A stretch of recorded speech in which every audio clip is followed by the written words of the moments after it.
Бүгін елбасы Ақордада шетелдік дипломатиялық миссия өкілдерінің басшыларын жинады. Дәстүрлі кеңесте Нұрсұлтан Назарбаев еліміздің жеткен жетістіктерін тізіп, экономикалық ілгерілеудің негізгі тетіктерін атап өтті. Көптеген елдермен алыс-беріс жайына, саяси қарым-қатынастың базынасына да тоқталды. Әсіресе таяу шығыстағы ахуал барша әлемді алаңдатып отырғанына ерекше мән берді елбасы. Оны шешуде ақш пен Ресей бастамаларын құптайтынын айтты. Қазақстан сенім мен ықпалдастыққа негізделген көп векторлы сыртқы саясатын әр қарайда ұстана береді деді мемлекет басшысы. Келелі кездесуден Мұхтар Ыбырайым хабарлайды. Ақордаға ағылған дипломаттардың санында шек жоқ. Кіреберісте ұзын сонар кезек бүгін. Кілең қызыл нөмірлі көліктердің нөпірі. Елшілер елбасының қатысуымен өтетін дәстүрлі кеңеске асық. Бір жағы Қазақстан президентімен тілдесудің, екіншіден елшілермен кездесудің мүмкіндігі.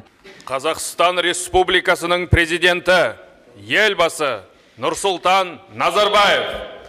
Дипломаттарды көп күттірмей елбасы да келді. Сәлем берді. Бірден мәселеге көшті. Қазақстанның сарабдал саясатын саралады. Бүгінде Қазақстанда 69 елдің өкілдігі бар. Олардың барлығы дерлік еліміздің саяси ұстанымдарымен етене таныс. Дегенмен президент негізгі басымдықтарды тағы бір рет айтып берді. Тұрақты дамудың жолын нұсқады. Бастысы саясат экономикалық өсімге кедергі келтірмеуі тиіс деді. Геополитические игры, взаимные экономические санкции, прочие архаичные рудименты холодной войны должны навсегда уйти в прошлое.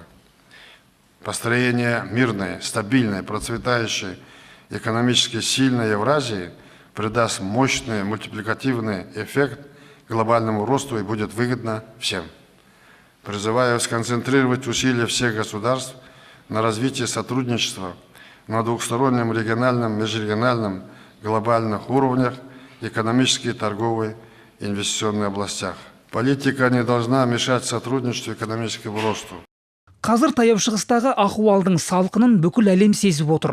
Онда күллі адамзаттың тағдыры шешіліп жатыр деді елбасы. Бұл орайда Қазақстан Ресей мен ақштың өзара ымыраға келіп, шиеленісті шешуге бет бұруын құптайды. Нұрсұлтан Назарбаев қақтығысқа қатысушы тараптарды оқ жаудыруды тоқтату жөніндегі келісімді орындауға шақырды. Мы приветствуем достижение договоренности между Россией и США о прекращении огня в Сирии. Призываем все вовлеченные стороны к полному выполнению достигнутых договоренностей. Убеждены, что это будет способствовать обеспечению условий для долгосрочного политического урегулирования. Әуелі экономика, сосын саясат. Бұл обастан қазақ елінің ұстанатын негізгі бағыты. Әрі қарайда солай болмақ. Өзара іс-қимыл, сенім мен сауда-саттық меңзегеніміз. Көрші қолаң, алыс ағайындарды да елбасы осыған шақырып жүр. Әсіресе ядролық қарусыздануға Қазақстанның қосқан үлесі көп. Біздің ел Иранның ядролық бағдарламасының түйінін тарқасты.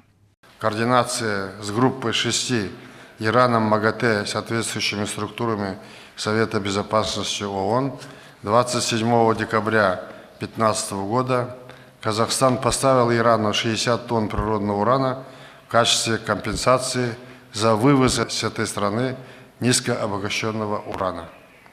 Убеждены, что это обеспечит укрепление режима нераспространения и реализации законных прав государств на развитие мирного атома, недискриминации, доступ к ядерному топливу. Қазір әлем қиын кезеңді басынан өткеруді, өзара ықпалдастықты арттырудың қажеті артып отыр. Бұл орайда Қазақстан көп векторлы сыртқы саясатты жүзеге асыруды жалғастырады. Ресей, Қытай, одан әрі Еуропалық одақ, ақш, таяу шығыс және араб елдерімен қарым-қатынас тек нығаяды. Орталық Азия елдерімен де байланыстарды бекемдей түскен абзал. Бұл әуелі өңірлік мәселелерді шешу үшін керек деді елбасы. Мы еще раз призываем центральноазиатские государства объединиться для того, чтобы решить наши насущные проблемы региона. Это касается водных вопросов, тесной торговли, общей безопасности. Надеемся на отклик наших соседей. Новые возможности взаимодействия с ними создает сопряжение Евразийского экономического союза, экономического пояса «Шелкового пути», а также реализация казахстанской инфраструктуры в программе «Нұрлы жол». Қазақстанның Еуразия кеңістігіндегі позициялары нығаюда. Мұны елшілер анық біледі. Астанада топтасқан дипломаттардың ақсақалы ретінде Ресей елшісі сөз алды. Ваши личные усилия и работа казахстанской дипломатии Сіздің жекен таңызбен Қазақстан дипломатиясының жұмыс арқылы халықаралық сахнада Қазақстанның абыройы соңғы жылдары кәдімгідей артты. Мұны Қазақстанның 2017-2018 жылдары Біріккен ұлттар ұйымының қауіпсіздік кеңесінің тұрақты емес мүшелігіне өз кандидатурасын ұсынуынан аңғаруға болады. Бұдан бөлек Қазақстан дүниежүзілік сауда ұйымына мүше болып, Еуразиялық экономикалық одақтың сыртқы серіктестерімен байланыстарын нығайтуда. Алда бұдан да зор міндеттер тұр. Оларды жүзеге асыруда дипломаттардың жүгі жеңіл емес. Қиын кезеңде достық пен сенімді сақтап қалу маңызды, деді елбасы. Для политиков, для дипломатов, я думаю, непростое сейчас время.